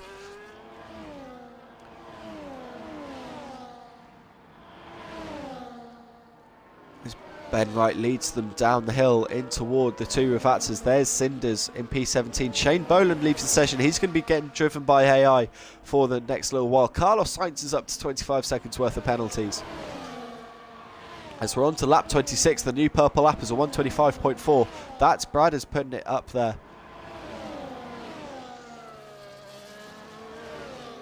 And Jonathan Corrin goes through the ghosting Shane Boland, who is going to go backwards for a while at least. until he can hopefully reconnect to the race. Meanwhile, Phoenix Grey still half a second off the back of Ben Wright. This has got to be so frustrating for the RB driver. Jonathan Corrin's got ahead of the Dutchie. The Dutchie's back into the pits. The Dutchie's been on wets all the while. I hadn't realised. So the Dutchie finally deciding it's time for the intermediates. He's going to lose a lot of time here. He's going to be on very much fresher tyres, 5 to 10 laps at the very least on those around him, but it will have a lot of racing to do to get anything of it. We've got a yellow flag in Sector 2. That is for Cinders. I thought that was going to be for one of the RBs. No, it's Cinders getting out of the way of the leading 4. The Dutchie back out onto track in P13 and picks up 3 seconds worth of time penalties for good measure. Adam Fleetwood, there he is, still on full wets, is in P14. He's got the Dutch Beast right behind him. And there we go, Adam Fleetwood is under AI control. That was something I hadn't realised. That's maybe why we didn't see him in Q3 all that time ago. Meanwhile, Ortron and Carlos Sainz still doing battle. That is the battle for P6. And Phoenix Grey right on the back of Ben Wright, just as he has been all the way through the first 27 laps of this Grand Prix. A new purple lap, a 124.7. That lap time keeps tumbling down. He's really the one that will be putting new hot laps in really until the end of the race. He's got 16 and a half seconds clear air in front of him. He's got no one behind him for 8 seconds other than Smalley, who is a back marker. And the leaders are so busy squabbling that they're not really going to be able to have a look. Moomin Rider 2.5 seconds off the 3 leaders. He could do with closing that gap if he wants to try and fight for something other than the bottom step of the podium at the moment. As there go the leaders lapping one of the Haas cars. Maybe not, maybe that was just my imagination.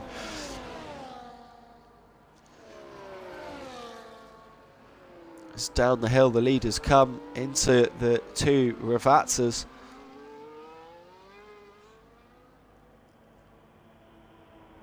Down the front straight away. Here we go. Brad is just looking very close to the back of Phoenix Grey. Phoenix Grey looking very quick in a straight line as he has done all the way through the first 28 laps of the Grand Prix. We've only got a few laps to go. A few more chances for Phoenix Grey to have a move. Can he save up enough battery to get it done on the straight? Can he get a good enough exit out of the Ravazzas to give himself a chance? Ortron's fallen off a little bit off the back of Carlos Sainz. I hope there's no damage there after these two have been fighting for as long as they have done. 25.2 for Carlos Sainz. We'll have a look to see what lap time Jonathan Corrin can do. Cinders picks up a 3-second time penalty. 26.1 for Jonathan Corrin, but very nearly still PB times. Taz Manager is onto the back of the ghosting Adam Fleetwood now for P15. That'll be a free move when he wants it, and he'll be taking it now through the Variante Alta. The leaders, Brad is so close to the back of Phoenix Grey.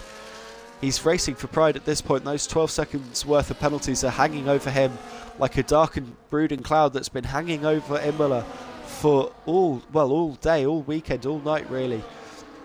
But Phoenix Grey still so close to the back of Ben Wright. If he takes the lead now, he will be taking the lead in the championship. But slide out of the second Ravazza.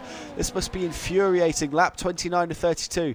Only you can count them down on one hand now, the number of chances he's got into Tamburello left.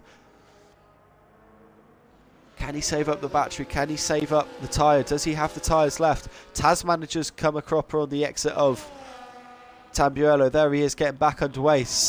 Brad is there in the background sliding that Haas car like it was the mid-1980s. And he was Ayrton Senna chasing down Nigel Mansell for a win. Ben Wright's just picked up 3 seconds worth of time penalties. This is huge. Now all of a sudden all Phoenix Grey has to do is stay within 3 seconds of his teammate to win the Grand Prix. That's massive right at the death there. One little track extension. What has Phoenix Grey got in terms of time left in his pocket? What does he have left in terms of track extension warnings left in his pocket compared to Ben Wright, who will be now anxious to put the foot down and get clear, try and make as much of a gap as he can in the last 3 and a bit laps. as Damir picks up a 3-second time penalty. Meanwhile, the Dutchie, who's been racing so far up the field for so much of this race, he's in P13. He's got 12 seconds worth of penalties. He needs to get some overtakes in if he wants to get up at least a couple of points from this Grand Prix. Meanwhile, R13 still on the back of Carlos Sainz, who's got 25 seconds of penalties. Ben Wright sets to 124.2. He's going to try it. He's going to give it all he's got to get clear of Phoenix Gray in that worrying 3-second window he's got over his head.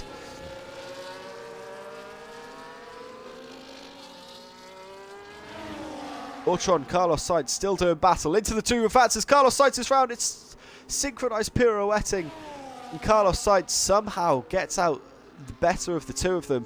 Jonathan Corrin's going to get very close to the back of R13 due to what has gone on there. There is Jonathan Corrin, there is R13. So can R13 get that gap back up to 3 seconds to alleviate the penalty deficit between himself and Jonathan Corrin, JK? Phoenix Gray's got to find some time. Ben Wright's absolutely putting the hammer down. 2 seconds now the gap. 2.5 laps is the track time remaining. Dino's picking up another 3-second penalty. He's in P11. He's right on the back of Damir. The Dutchie's gone purple on a 23.8. That gap's now down to 1.9 seconds. Him to the back of Liamski. There is Dino. There is Damir. The track is drying up. It is definitely drying up. Bradders is dropping off the back of Phoenix Gray. Has he overcooked those inters? Is Phoenix Gray responding? Has he got the energy to respond, the battery life, the tyre wear to respond in the last 2 laps now? 2 laps to go. There it is. Ben Wright crosses the start-finish line.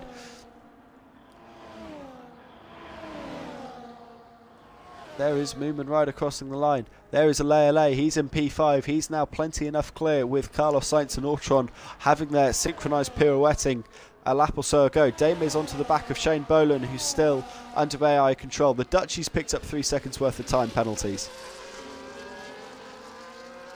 Alea, purple, 123.5. Had this race gone on for maybe the full race distance, we'd have seen one more pit stop round, one more chance for it all to go wrong onto the slicks. But at the moment, Ben Wright, 2.5 seconds clear of Phoenix Gray. Damir's got ahead of Shane Bolan. He's up into P9 now, further up into the points paying positions. Alea picks up 3 seconds worth of time penalties.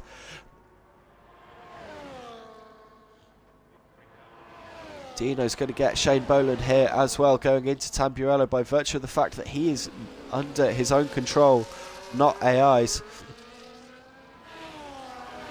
What could have been for Dino? He had many seconds worth of penalties to serve in a pit stop. He served them all. That was at least 10, maybe 20 seconds worth of time he could have had in his back pocket. Meanwhile, we're on to the last lap. Ben Wright has got 0.8 of a second to find over his teammate Phoenix Gray to take the win. Bradders has gone purple, 123.5. He's racing for pride. The best he's going to do is P3.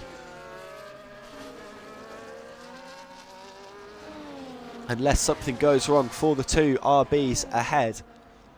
But the way they've driven, I don't see that happening. Ben Wright's got to keep his foot in it. He knows he's faster in this section of the lap compared to everyone else. But we know that Phoenix Gray is very fast in the final section of the lap, the final half of the lap. So Ben Wright can't get complacent when he sees a 3-second window pop up. Who else? Are there any other fights going on? Dino and Damir very close to each other, only half a second as they come around the final Ravazza to start their last lap. This is the only other real fight on the track. As R13 picks up another 3 seconds worth of time penalties. Phoenix Gray's got it wrong. He's gone wide. He's picked up 3 seconds of time penalties. That's heartbreaking. He was a couple of corners away from winning the Grand Prix. He'll come home now, P2. We've got a yellow flag in Sector 1. Dino's got it wrong. R13's got it wrong. He's pointing backwards on the exit of the Variante Villeneuve. He's gone down to P8. Here comes Dino and Damir. Those two get past him. Meanwhile, Ben Wright, he's rounded the final corner. He's up to the line. It's an RB1. It's an RB2. Ben Wright brings home Phoenix Gray for positions 1 and 2. R13 retires from the session. He's going to be the only retiree. Moomin Rider will come home for P3 with Bradders' penalties. Alea rounding the final corner. He's gone from last to P5 and he'll take a very well-deserved P5 and 10 points. Carlos Sainz under AI control is going slowly. Here comes Jonathan Corrin. So Carlos Sainz is going to lose a lot of time here. Oh, Jonathan Corrin's got it wrong. He's locked up into the final Ravazza. Drama right to the end, up and down the field. Are we going to see any drivers losing out massive positions? Carlos Sainz might not get any points, judging by his 25 seconds of penalties. Jonathan Corrin will come home P6 then. Here comes Dino in P8 at the moment. Where will his penalty count land him? Dame here comes home to P7 once Sainz, Carlos's and Dino's penalties are taken into account. Shane Boland comes home P10. Liamski will take P8 with penalties. Where is the Dutchie? How close is he?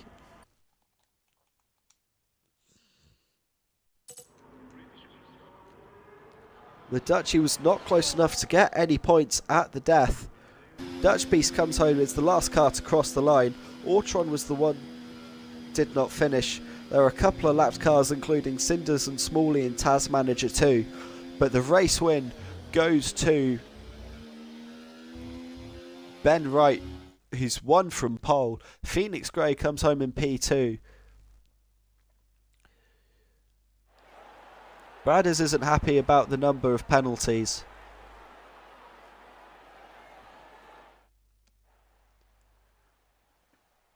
He got there. It was 12 seconds worth of penalties for Bradders. He does take a bring home 13 points for the Haas team with that fastest lap. We've gone through, there it is, Ben Wright the winner, Phoenix Gray P2, Moomin Rider P3, Bradders P4, LA P5, Jonathan Corrin P6, Damir P7, Liamski P8, Carlos Sainz P9, Dino P10, Shane Boland P11, Dutch Beast P12, Dutchie P13, Ortron P14, Adam Fleetwood P15, Tasmanager 16, Cinders 17 and Smalley rounded off the field. There we go, folks. Thank you so much for watching. My name's been Sharp. And I hope to see you all next week for Season 4, Round 12 of the Alonso Division for MSC F1 very, very soon. And just before I go, because I've just remembered, the driver of the day, in-game gave it to LA, and I think I'm going to have to agree. P17 to P5 in one race, and with some excellent overtaking going on there. As I was saying, folks, my name's Sharp. Thank you so much for watching, and I hope to see you all again very, very soon. But for now, good night and goodbye.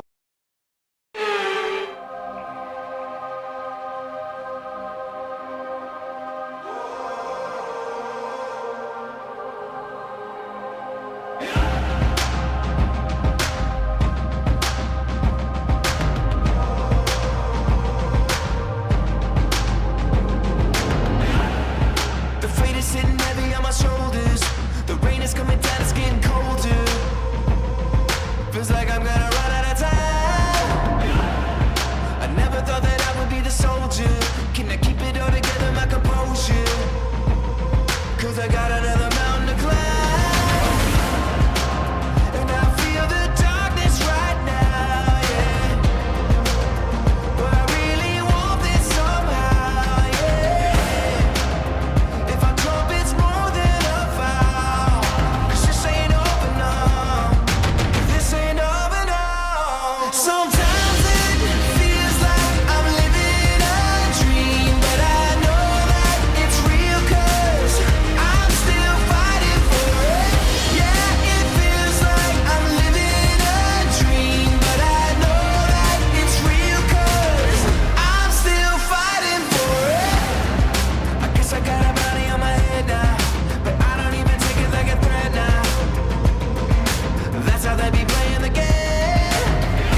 saving.